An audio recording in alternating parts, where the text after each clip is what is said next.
Raiganj medical কলেজে প্রথমবার যাবতীয় নিয়ম মেনে সম্পন্ন হলো মরণোত্তর দেহদান। রায়গঞ্জের উকিলপাড়ার বাসিন্দা প্রয়াত নারায়ণচন্দ্র দাসের হাত ধরেই তৈরি হলো নতুন ইতিহাস।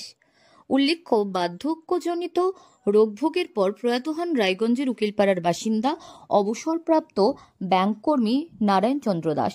2024 সালে নারায়ণবাবু দেহদানের অঙ্গীকারপত্রে স্বাক্ষর করেন, কিন্তু মেডিকেল কলেজে এই ঘটনা প্রথম। স্বাভাবিকভাবে মৃত্যুর পর কিভাবে এই প্রক্রিয়া সম্পূর্ণ হবে তা নিয়ে সামরিক জটিলতা তৈরি হয়। পরবর্তীতে উভয় পক্ষের সহযোগিতায় প্রয়াত নারায়ণবাবুর দেহ মেডিকেল কলেজে দান করেন পরিবারের সদস্যরা। কি নাম আপনার? গায়ত্রী দাস। এখানে কেন এসেছেন আজকে? আমার স্বামী দেহটা মেডিকেল কলেজে দান করছে, এর জন্য এসেছি। কি হয়েছিল? এই শ্বাস নিতে কষ্ট, তারপরে কিডনির প্রবলেম। কতদিন ধরে সমস্যা ছিল? এই ধরা পড়েছে, ডাক্তার দেখাতে চাইতো না। উল্লেখ্য, চিকিৎসা বিজ্ঞানের গবেষণায় পড়ুয়া চিকিৎসকদের শিক্ষা অর্জনের পাশাপাশি মুমূর্ষু রোগীর জীবন বাঁচাতে মরণোত্তর দেহদানের গুরুত্ব অপরিসীম। কিন্তু কুসংস্কার, ভয় এবং হয়রানির কারণে অনেক পরিবারই এই কাজে সম্মতি দেন না। অথচ মরণোত্তর দেহদানের ক্ষেত্রে পরিবারের সম্মতি আবশ্যক। শোকের তীব্র আবহাওয়াকে উপেক্ষা করে বৃহত্তর মানবতার স্বার্থে প্রয়াত নারায়ণবাবুর পরিবারের এই ভূমিকা মরণোত্তর দেহদানের ক্ষেত্রে দৃষ্টান্ত হয়ে থাকবে তা বলার অপেক্ষা রাখে। কি নাম আপনার? আমার নাম কার্তিক দাস। এখানে কেন? এখানে আমার দাদা নারায়ণচন্দ্র দাস হচ্ছে রায়গঞ্জ মেডিকেল কলেজে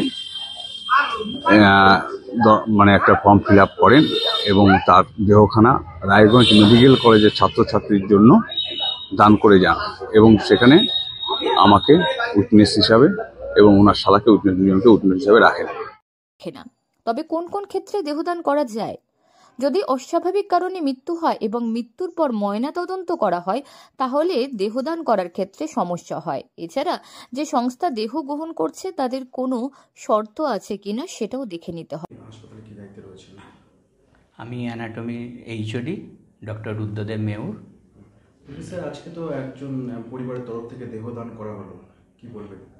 হ্যাঁ, রায়গঞ্জের বাসিন্দা গায়ত্রী দেবী, মানে গায়ত্রী দাস দেবী, ওনার স্বামী নারায়ণচন্দ্র দাসের মৃতদেহ আমাদের অ্যানাটমি ডিপার্টমেন্টে উনি ছাত্রছাত্রীদের পড়াশোনার জন্য উনি দান করেছেন।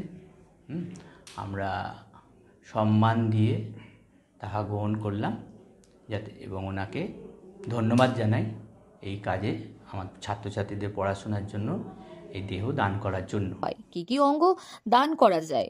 গোটা দেহ তো দান করাই যায়, এছাড়াও আলাদাভাবে হৃৎপিণ্ড, ফুসফুস, কিডনি, লিভার, অস্থিমজ্জা, চোখ, ত্বক, হাড়, হার্টের ভাল্ব, ব্লাড ভেসেল, টেন্ডন ইত্যাদি দান করা যায়। তবে মনে রাখবেন, কারো মৃত্যুর পর মাত্র 4 থেকে 6 ঘন্টার মধ্যেই তার হার্ট অন্য কারো শরীরে প্রতিস্থাপন করা যায়, তার বেশি নয়। ফুসফুসের ক্ষেত্রে সেই সময় 4 থেকে 8 ঘন্টা, লিভার 12 থেকে 15 ঘন্টা, কিডনি 24 থেকে 46 ঘন্টার মধ্যে। আপনি কি মৃত্যুর পর আপনার দেহদান করতে চান? যারা মরণোত্তর দেহদানে ইচ্ছুক তারা যে কোনো মেডিকেল কলেজে দেহদান করতে পারেন। এ বিষয়ে পূর্ণ তথ্য পাবেন ভারত সরকারের যে কোনো ওয়েবসাইটে। উত্তর দিনাজপুর থেকে পিয়া গুপ্তার রিপোর্ট, লোকাল 18 বাংলা।